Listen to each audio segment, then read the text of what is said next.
Bonjour à tous. Et la dernière fois, nous avions vu que Dieu était un Père, bien sûr, puisque Jésus nous le présente comme tel. Nous avons vu aussi que Dieu avait des entrailles de mère. Et ce soir, nous allons conclure dans le fait que c'est Jésus qui nous révèle la plénitude de Dieu. Et nous allons même répondre à cette question. Dieu a-t-il vraiment abandonné Jésus sur la croix? Et vous allez voir, vous serez surpris. Tout d'abord, commençons par la nature de Dieu lui-même. Puisque Dieu a un cœur de père et des entrailles de mère, il est donc évident que l'amour de Dieu est à la fois paternel et maternel. C'est ce que nous avons déjà couvert la dernière fois. Nous avons, à partir de Exode chapitre 34, versets 5 et 7, vu que dans ce passage, il apparaît deux mots particuliers qui vont nous guider, le nom hébreu chesed et le nom hébreu émet. Et ces deux mots réapparaissent dans le psaume 86, verset 15, je vous le lis en version colombe. « Mais toi, Seigneur, tu es un Dieu compatissant et qui fait grâce, lent à la colère, riche en bienveillance et en fidélité. » Donc, nous retrouvons les deux noms hébreux. Bienveillance, c'est le mot chesed, et fidélité, c'est le mot émet. Chesed apparaît 248 fois dans la Bible. Émet, 127 fois. Donc, on peut dire que chesed apparaît presque 2 fois plus que émet. Alors, qu'est-ce qu'il signifie exactement? Nous l'avons vu la dernière fois, je vais vous le synthétiser. Le mot chesed, c'est la grâce, la miséricorde, la bonté, la compassion, la bienveillance, la clémence, l'affection, l'attachement. C'est la compassion en action, en fait. La bonté consciente et volontaire qui répond au devoir intérieur de fidélité et qui pousse à l'assistance, qui pousse à venir en aide. Ça, c'est chesed. Émet signifie en fait vérité en hébreu et peut être traduit par fermeté, fidélité, vérité ou équité. C'est la sûreté, la stabilité, la fidélité de quelqu'un qui est digne de confiance. La vérité de celui qui est véridique, en parole, en témoignage et en jugement, mais aussi en instruction divine et en vraie doctrine. Chesed, c'est tout le côté maternel de Dieu, miséricordieux, tendre, compatissant, puisque la parole de Dieu nous donne cette expression ému aux entrailles, à propos de Dieu, qu'il est ému aux entrailles. C'est toute la douceur réconfortante d'une maman, chesed. Et émet représente le côté paternel de Dieu, fidèle, fort, exigeant. C'est toute l'autorité bienveillante du papa. Et là, il y a quelque chose de particulier à noter, c'est que depuis la Genèse, en particulier le chapitre 3 de la Genèse, et ça dure encore de nos jours, Satan cherche à caricaturer l'image de Dieu depuis qu'il est entré en scène. Mais pas seulement l'image de Dieu, aussi l'image de l'homme. En séparant l'amour maternel de l'amour paternel, en sous-estimant l'un et en surestimant l'autre, et parfois même en les opposant. Alors qu'est-ce que ça donne? Chesed sans émet. Autrement dit, le côté maternel sans le côté paternel dégénère rapidement en tolérance, en permissivité, et vous en conviendrez que ce n'est pas l'amour véritable, et cela conduit au laxisme. Par contre, l'autre excès, l'excès inverse, c'est émet sans chesed. Autrement dit, le côté paternel sans le côté maternel, qui dégénère alors en rigorisme, en légalisme, et qui conduit à la domination et à la dictature. Alors ça, ce n'est absolument pas Dieu. Parce que Dieu, lui, est parfaitement équilibré. Dieu est parfaitement équilibré. Il est à la fois maternel et paternel. Et je vais vous citer Kenneth Copeland dans son livre Le triomphe de la foi, qui rapporte qu'en hébreu, tous les mots ont un genre. Ils sont soit masculins, soit féminins. Or, le nom de Dieu, en hébreu, les 4 lettres, vous savez que les Juifs, par respect, ne prononcent pas, et qui sont traduites en français par Jéhovah, ou mieux par Yahweh, mais dans nos Bibles protestantes, le plus souvent, c'est l'Éternel. Donc, le nom de Dieu est à la fois les deux, c'est-à-dire qu'il est autant féminin que masculin.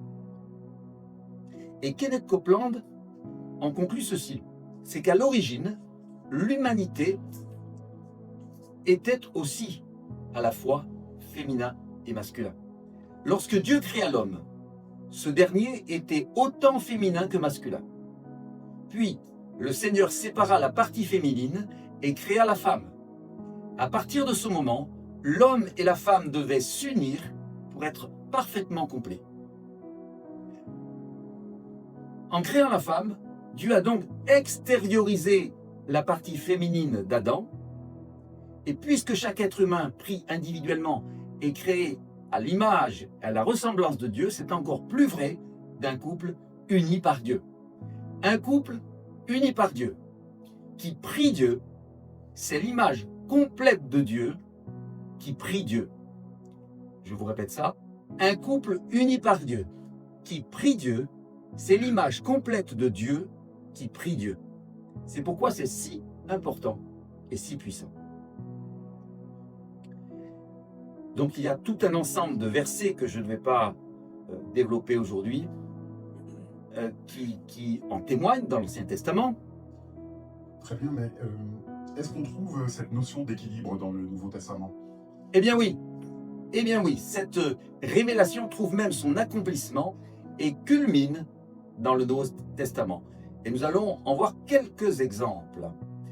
Dans Luc, au chapitre 1er, au verset 78, je vous lis à partir du verset 76 dans la version second 21, c'est Zacharie qui, à la naissance de son fils Jean-Baptiste, poussé par l'Esprit Saint, prophétise et dit, entre autres, « Et toi, petit enfant, tu seras appelé prophète du Très-Haut.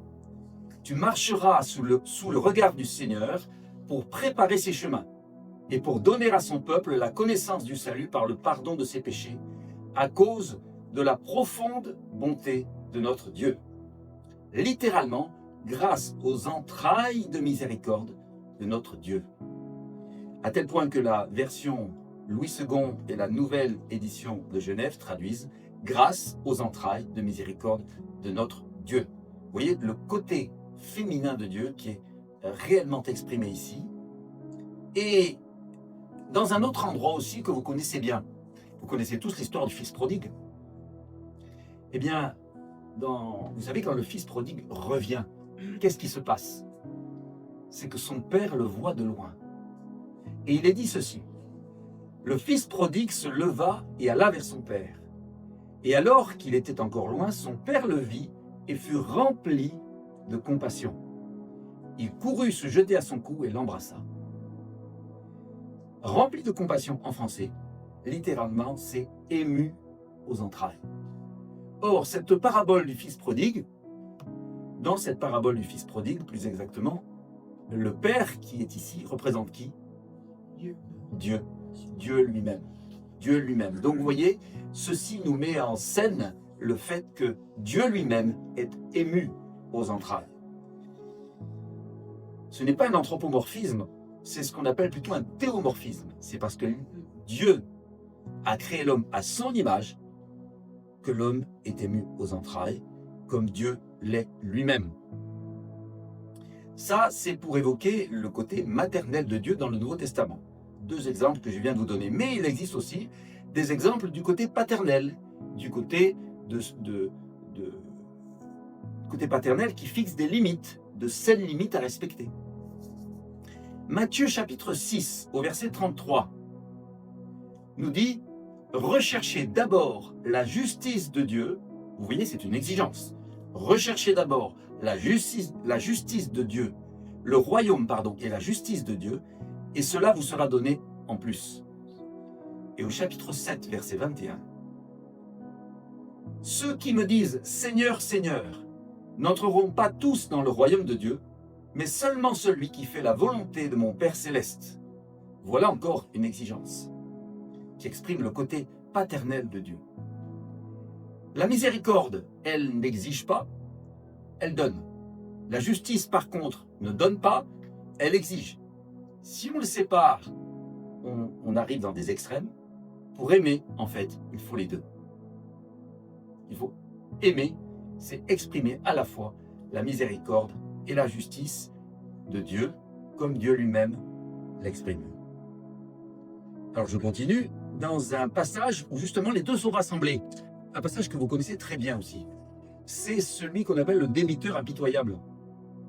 Ça vous dit quelque chose? Ou le serviteur impitoyable. C'est-à-dire ce serviteur qui a une dette et qui demande une dette énorme même, hein, une dette énorme, et qui demande à son maître de lui pardonner, et saisi de compassion, le maître efface la dette. Mais en sortant, et quelque temps après, ce même serviteur rencontre une connaissance à lui, à qui il avait prêté de l'argent et qui ne peut pas lui rembourser. Et ce serviteur fait mettre la personne qui ne peut pas le rembourser en prison jusqu'à ce qu'il ait fini de rembourser. On se demande comment d'ailleurs. Oui. Et ça arrive, le bruit arrive à l'oreille du maître qui convoque le serviteur impitoyable et qui, à ce moment-là, exerce la justice. Et le texte nous dit qu'il le livre au bourreau jusqu'à ce qu'il ait finalement tout remboursé. Il faut savoir que les bourreaux, en fait, sont une image des démons. C'est-à-dire que ceci évoque le fait que dans cette situation, si on ne pardonne pas, Dieu ne peut pas nous pardonner. Et à ce moment-là, nous sommes exposés à l'action des démons. Dieu ne peut pas ni nous pardonner, ni nous protéger. C'est ça. Et du coup, qu'en est-il de Jésus dans tout ça? C'est vrai. Alors, nous en arrivons à Jésus. Et ce que je vous disais tout à l'heure, nous allons le développer maintenant, c'est-à-dire que Jésus a manifesté la plénitude de l'amour de Dieu. C'est-à-dire tout l'amour maternel de Dieu et tout l'amour paternel de Dieu en une personne, Jésus. Dans la première lettre de Jean, chapitre 4, versets 9 à 10, je vous le lis. « Voici comment l'amour de Dieu s'est manifesté envers nous. Dieu a envoyé son Fils unique dans le monde afin que par lui, nous ayons la vie. Et cet amour consiste non pas dans le fait que nous avons aimé Dieu, mais dans le fait que lui nous a aimés et a envoyé son Fils comme victime expiatoire pour nos péchés. » Je vais maintenant vous lire un passage que vous connaissez au moins en partie, que vous connaissez très bien, c'est Jean au chapitre 3, à partir du verset 16 que vous connaissez par cœur, mais connaissez-vous les versets suivants? Eh bien, je vais vous en lire quelques-uns. Donc, ça commence par le verset 16. « Oui », et là je le lis en version Semeur. « Oui, Dieu a tant aimé le monde qu'il a donné son Fils, son unique, pour que tous ceux qui placent leur confiance en lui échappent à la perdition et qu'ils aient la vie éternelle. En effet, Dieu a envoyé son Fils dans le monde, non pas pour condamner le monde, mais pour qu'il soit sauvé par lui. Celui qui met sa confiance en lui n'est pas condamné, mais celui qui n'a pas foi en lui est déjà condamné, par le fait qu'il n'a pas mis sa confiance en la personne du Fils unique de Dieu. »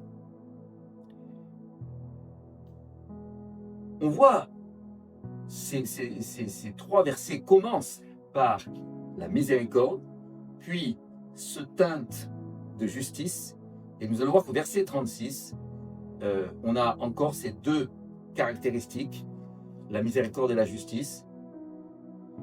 Celui qui place sa confiance dans le Fils possède la vie éternelle, miséricorde, Mais celui qui ne met pas sa confiance dans le Fils ne connaît pas la vie. Il reste exposé à la colère de Dieu. Mais Jésus n'est-il pas lui-même Dieu? Et c'est vrai, en effet. On le voit, où est-ce qu'on le voit d'ailleurs que Jésus est Dieu? Un passage que vous connaissez par cœur aussi, dans Jean, allez je vous aide un peu.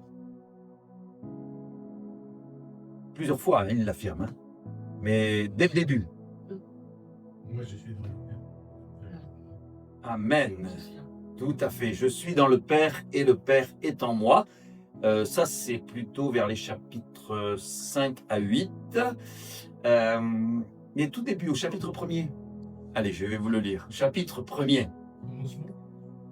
Oui, dans ce passage qu'on appelle le prologue, c'est ça. Oui. Chapitre 1er, verset 18. Verset 18. Pas les tout premiers versets, le verset 18. Qui dit « Personne n'a jamais vu Dieu. Mais Dieu, le Fils unique, qui vit dans l'intimité du Père, c'est lui qui nous l'a révélé. » Dieu, Fils unique, qui vit dans l'intimité du Père, nous l'a révélé. Autrement dit, Dieu, personne ne l'a jamais vu, mais le Fils unique, parce qu'il est lui-même Dieu et qu'il vit éternellement dans l'intimité du Père, est celui qui nous l'a fait connaître.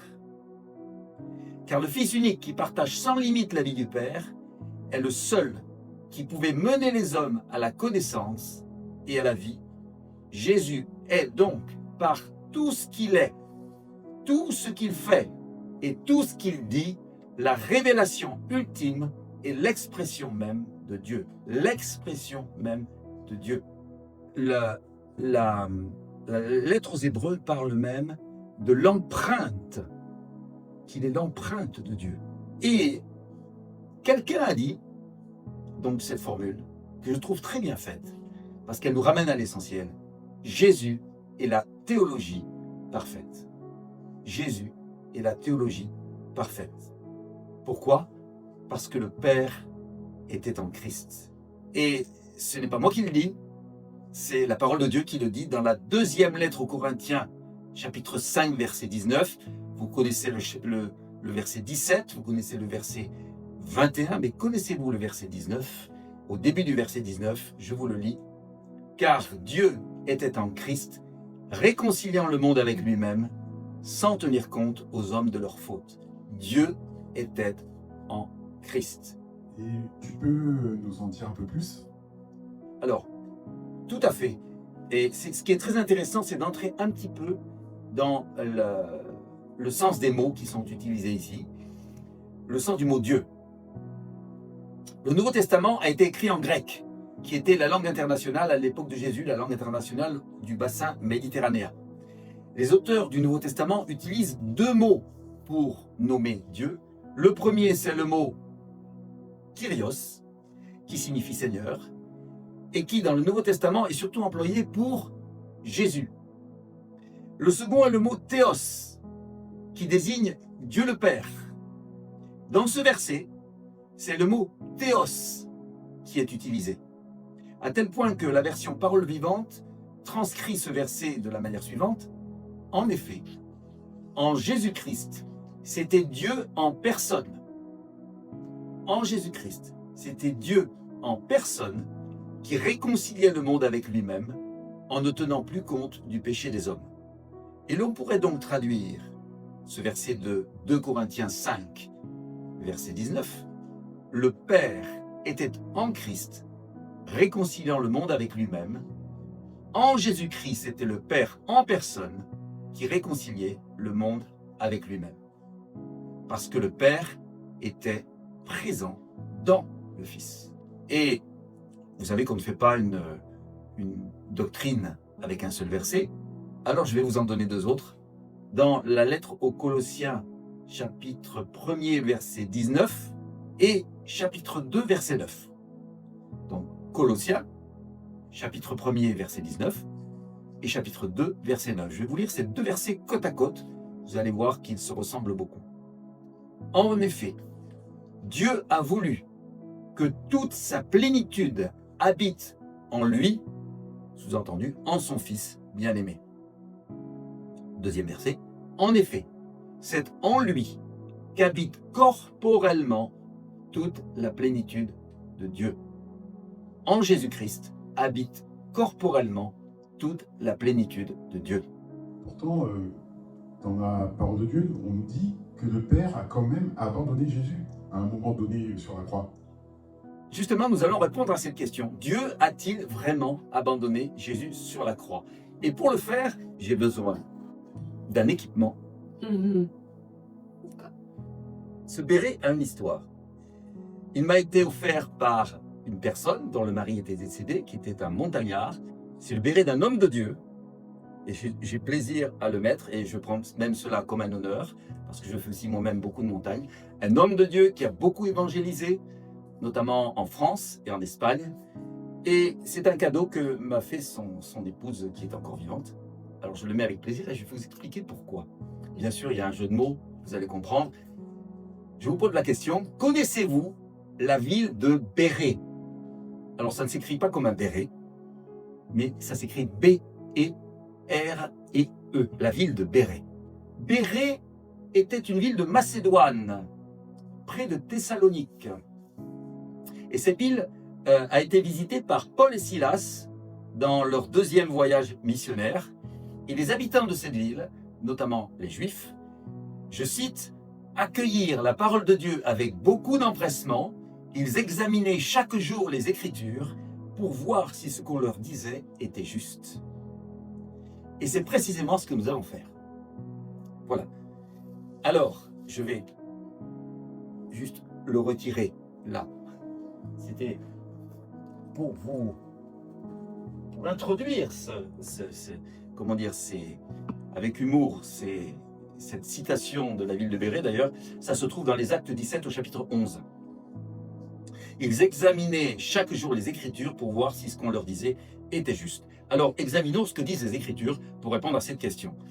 Et après, je vous présenterai une réponse que m'a donnée un ami qui fait des études de théologie poussée, et je vous la donnerai pour conclure. D'abord, la Bible elle-même. Qu'est-ce que dit Jésus de lui-même?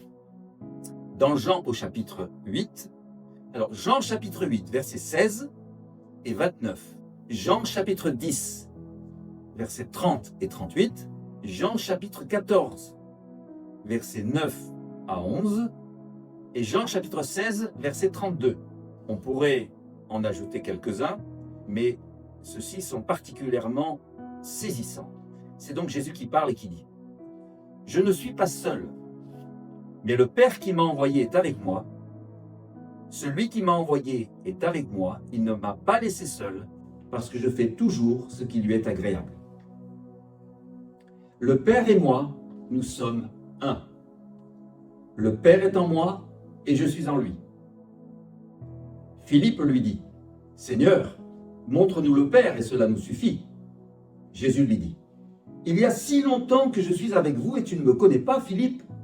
Celui qui m'a vu a vu le Père. Comment peux-tu dire montre-nous le Père? Ne crois-tu pas que le Père est en moi? Les paroles que je vous dis, je ne les dis pas de moi-même. C'est le Père qui vit en moi qui fait lui-même ses œuvres. Croyez-moi, je suis dans le Père et le Père est en moi. Voici, l'heure vient, et elle est déjà venue, où vous serez dispersés chacun de votre côté et vous me laisserez seul. Cependant, je ne suis pas seul, car le Père est avec moi. » Fin de citation au pluriel.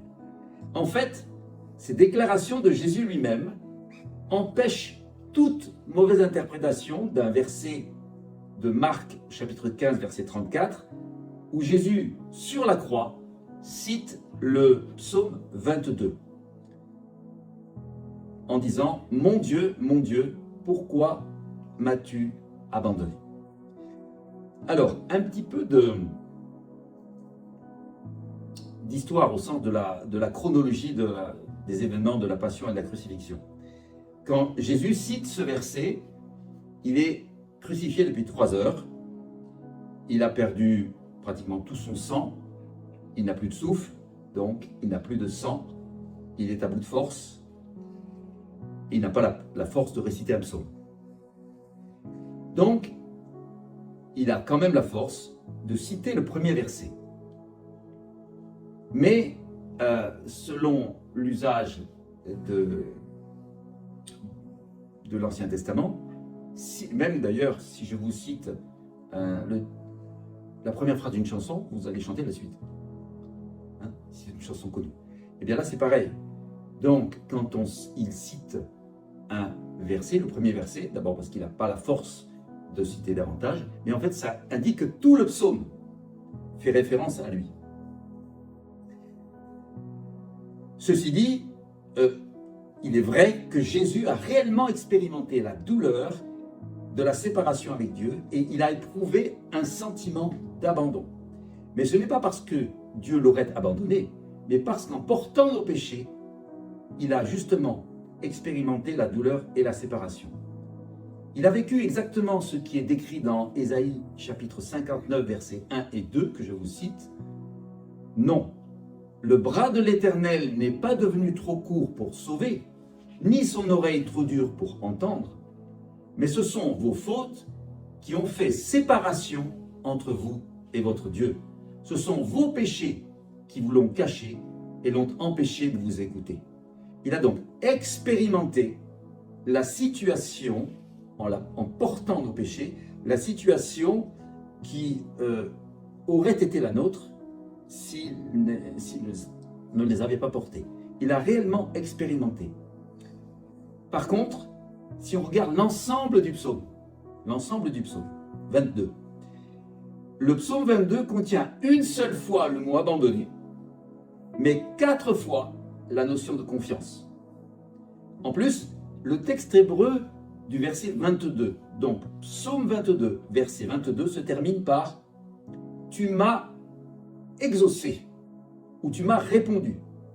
Et dans certaines versions, ce petit bout de verset n'est pas traduit, tout simplement, notamment dans les anciennes versions. Mais il est traduit dans la version Chouraki, la version Tob, la version Colombe, la Bible en français courant, la Parole de vie, la version Semeur, la Nouvelle Bible Second et la Second 21. Vous retrouverez donc Psaume 22, verset 22, « Tu m'as exaucé » ou « Tu m'as répondu ». Alors qu'est-ce que ça veut dire? Si Dieu lui a répondu et s'il l'a exaucé, est-ce qu'il l'avait abandonné? Ce qui montre que la prière du juste persécuté a non seulement été entendue, mais elle a été exaucée.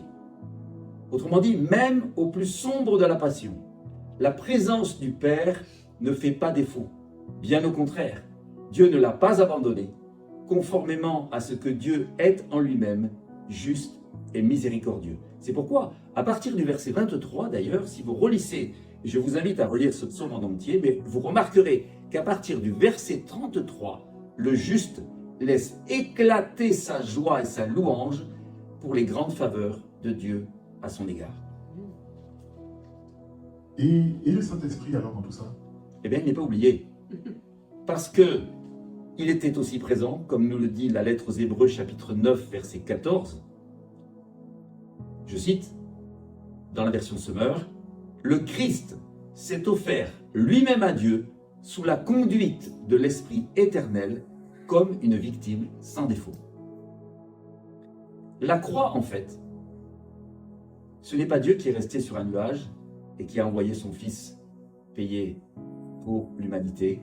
La croix est un événement trinitaire.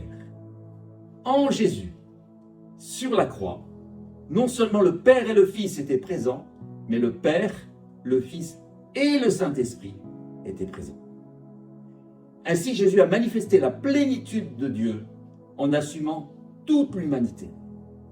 Je répète, Jésus a manifesté la plénitude de Dieu qui assumait toute l'humanité. En Philippiens 2, et il y a alors un passage, allez, je vais poser la question plutôt que de vous le donner comme cela, d'emblée. Quel est le passage de l'Écriture? Ça se trouve dans les lettres de Paul, qui résume magnifiquement l'œuvre que Jésus a accomplie. C'est dans le Nouveau Testament, dans la lettre Paul. Bien sûr, on connaît Isaïe 53, magnifique. Je crois que c'est un des plus beaux passages du Nouveau Testament pour parler de Jésus, de l'Ancien Testament pour parler de Jésus, mais il y a aussi le passage par excellence qui fait un peu le pendant avec Isaïe 53, Philippiens chapitre 2, versets 5 à 11. Dans la version Semeur, Jésus-Christ, lui qui dès l'origine était de condition divine, ne chercha pas à profiter de l'égalité avec Dieu. Au contraire, il s'est dépouillé lui-même, et littéralement il s'est vidé lui-même, et il a pris la condition de serviteur. Il s'est rendu semblable aux hommes en tout point, et tout en lui montrait qu'il était bien un homme. Il s'abaissa lui-même en devenant obéissant jusqu'à la mort, oui, à la mort sur une croix.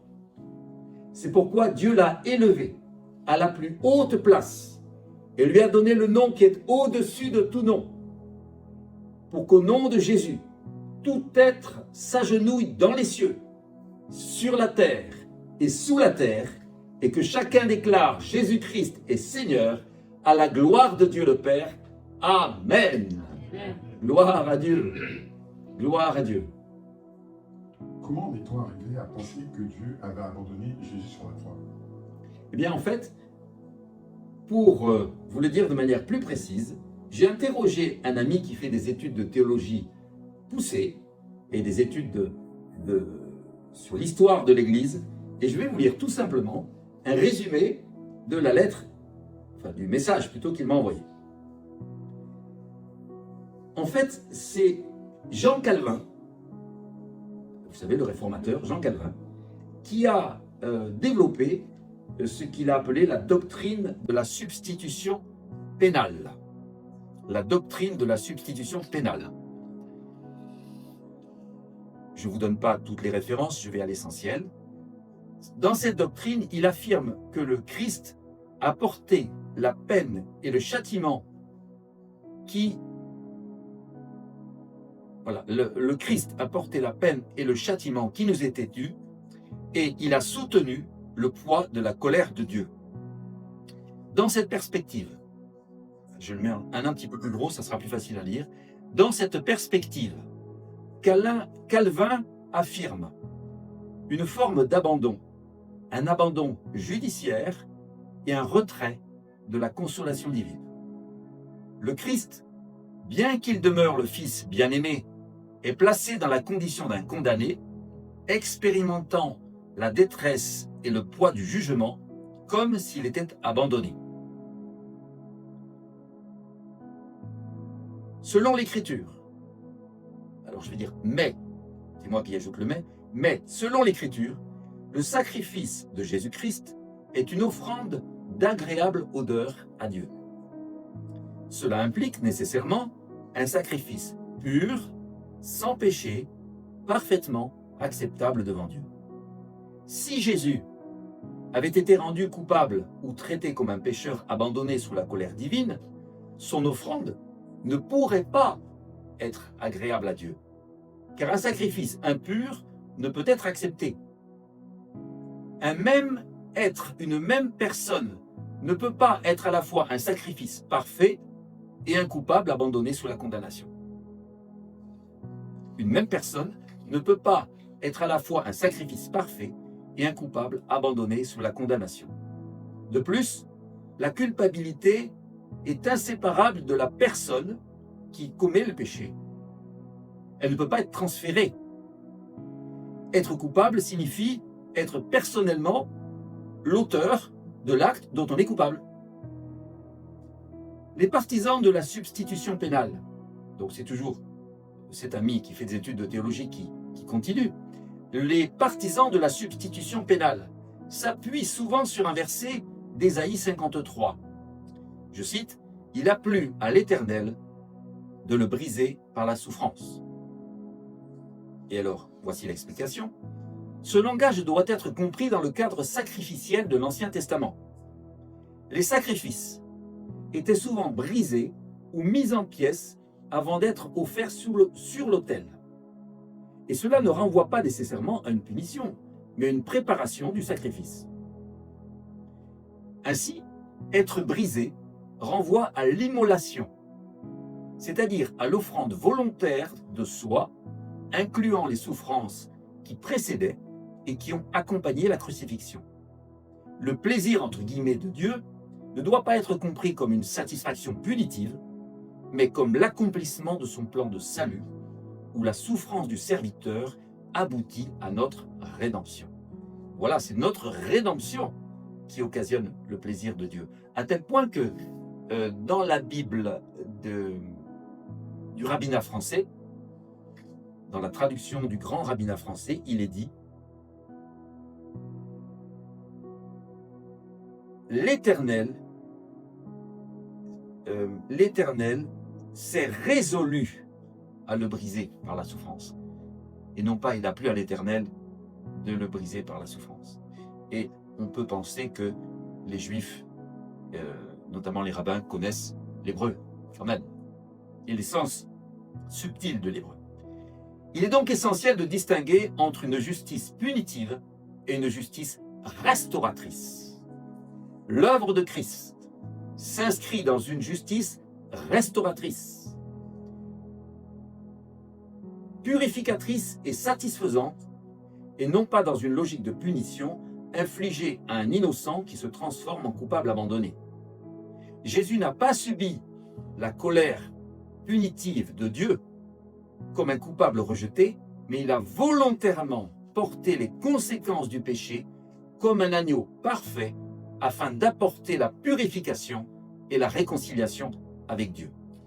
Alors, j'en conviens, c'est un petit peu technique, mais peut-être pour les auditeurs qui nous écouteront, eh bien, je continue cette explication parce que là, vous avez vraiment toute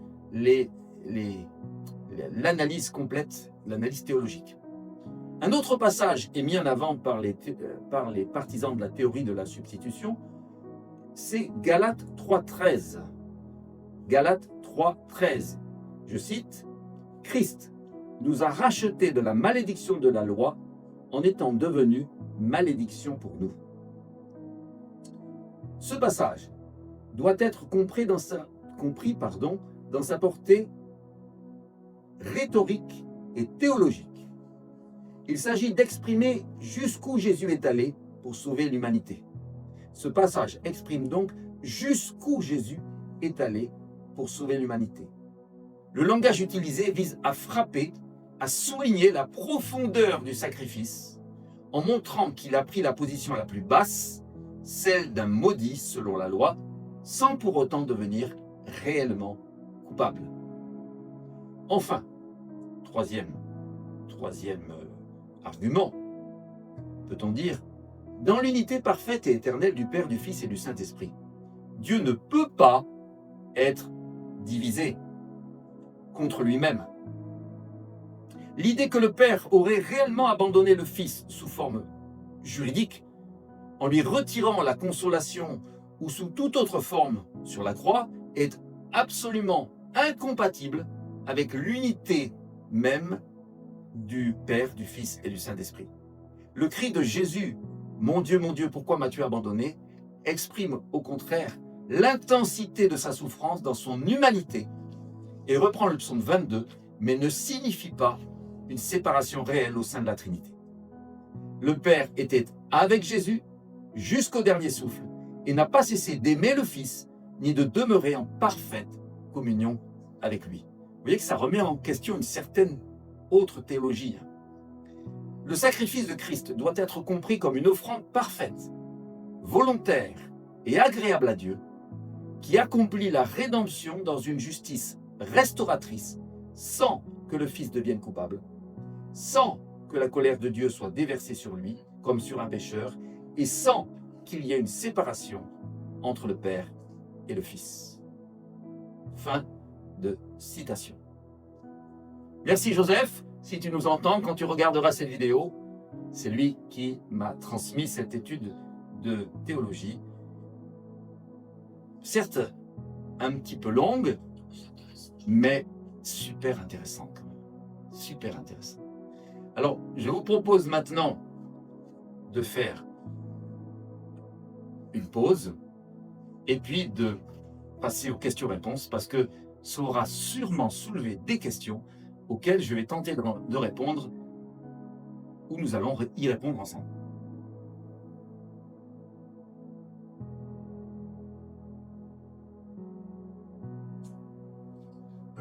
Concrètement, quelle leçon peut-on en tirer? Bien, voici par exemple une leçon, c'est que puisque Dieu a manifesté en Jésus tout son amour pour nous, son cœur de père et ses entrailles de mère, j'insiste bien, son cœur de père et ses entrailles de mère, et puisque nous sommes ses enfants, eh bien, nous sommes nous aussi appelés à laisser couler cet amour en nous vers les autres. Amen. Et comment est-ce possible? Comment est-ce que c'est possible, à votre avis? Eh bien, grâce à quelqu'un qui s'appelle Waouh, bravo! Grâce au Saint-Esprit. Et nous avons dans la parole de Dieu, on va voir si vous connaissez votre Bible, un verset qui dit concrètement que le Saint-Esprit a répandu l'amour de Dieu en nous. Et avant de vous le citer, je veux savoir si vous le connaissez.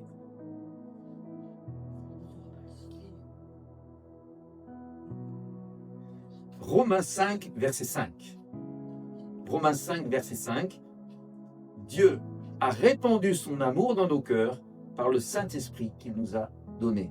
Donc, si parfois vous trouvez que vous n'avez pas assez d'amour, en fait, ça c'est un mensonge que l'ennemi essaie de faire passer dans vos pensées. Il fait passer dans vos pensées, on va dire, il injecte dans vos pensées des mensonges pour vous apitoyer sur vous-même. En fait, chacun de nous a tout l'amour de Dieu en lui.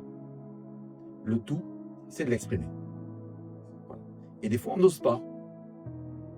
Mais en fait, l'amour de Dieu a été répandu dans nos cœurs par le Saint-Esprit qui nous a été donné. Et dans Romains chapitre 2, verset 4, Paul nous dit « Méprises-tu les richesses de sa bonté, de sa patience et de sa générosité, en ne reconnaissant pas que la bonté de Dieu te pousse à changer d'attitude ?»